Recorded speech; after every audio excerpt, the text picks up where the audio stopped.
Aujourd'hui, en quelques minutes, on explore les techniques les plus redoutables pour craquer un mot de passe. Tu vas comprendre comment elles fonctionnent et surtout comment t'en protéger efficacement. Fais attention à ce que tu fais car on n'est pas dans le monde des bisounours.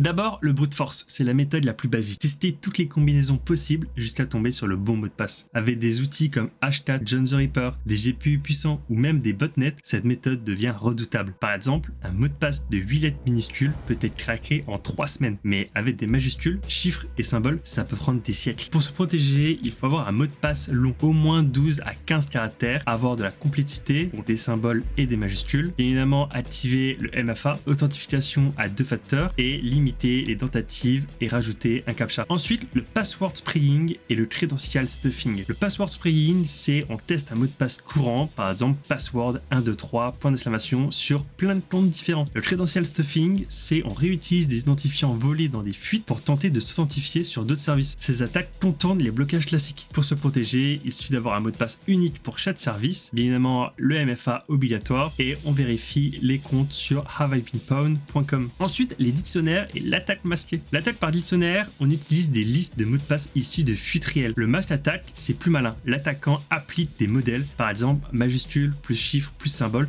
pour maximiser ses chances. Pour se protéger, on génère tout simplement des mots de passe aléatoires d'au moins 15 caractères. On utilise un gestionnaire de mots de passe et on peut aussi utiliser un hachage lent et salé comme Bcrypt ou Argon2. Le Rainbow Table, ce sont des bases de données précalculées pour inverser des hashes classiques. MD5, SHA-1, très rapidement. Elles sont très efficaces si le mot de passe est haché sans salage. Pour se protéger, tout simplement saler les mots de passe, utiliser un algorithme lent comme Bcrypt ou Argon2 et éviter les algos comme MD5 ou SHA-1. Le phishing et le keylogging. Le phishing te pousse à entrer ton mot de passe sur un site piégé, comme un faux site bancaire, une fausse alerte. Quant à lui, le keylogger, il enregistre tout ce que tu tapes. Il peut être un logiciel ou un périphérique USB malveillant. Pour se protéger, il faut vérifier toujours l'URL d'un site web. On utilise bien évidemment un MFA, on installe potentiellement un EDR ou un antivirus, et il existe des extensions anti-phishing comme uBlock ou NoScript. Et pour finir, les outils et intelligence artificielle. Les outils comme Hashcat, Hydra ou John the Ripper